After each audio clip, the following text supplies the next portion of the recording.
దగ్గుపాటి వెంకటేశ్వరరావు గారికి పదవుల్ని పరమాన్నంలాగా చూస్తాడు.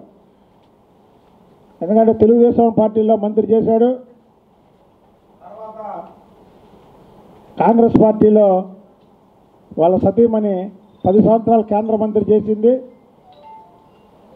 10 సంవత్సరాలు కేంద్ర మంత్రి పదవి అనుభవించి ప్రభుత్వం పోయిన వెంటనే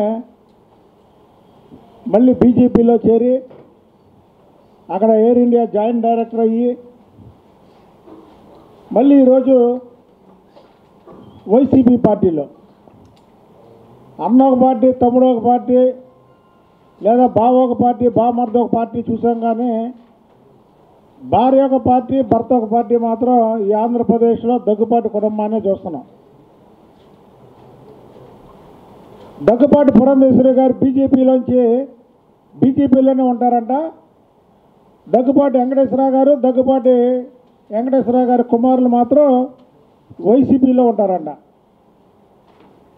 అంటే ఇది బీజేపీ వైసీపీ జాయింట్ వెంచర్ అనేది కళ్ళకి కట్టినట్టు కనబడుతుంది.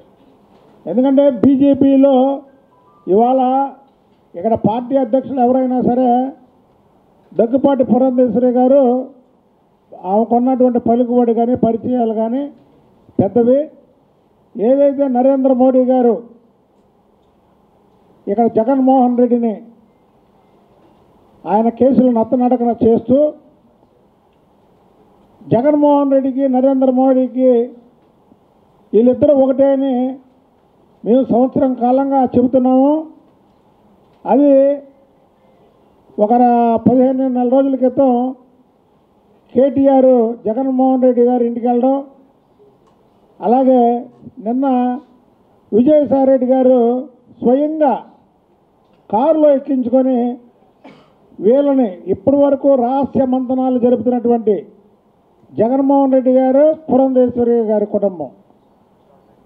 మేము పురంధేశ్వరి గారికి కూడా చాలాసార్లు చెప్పాం, మీరు 2019 ఎన్నికల్లో వైసీపీలో చేరకుండా బీజేపీలోనే కొనసాగుతారా అని మీడియా ముఖంగా, మీడియాలో క్లిప్పింగ్స్ కూడా ఉంటాయి, నేను అనేక సార్లు చెప్పా. ఆ చెప్పిన మాటలు నిన్నటికి రుజువైంది.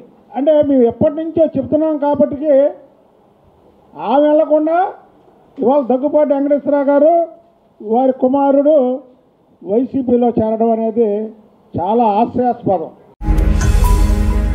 ఈ వీడియో గనుక మీకు నచ్చినట్లయితే లైక్ చేయండి, షేర్ చేయండి.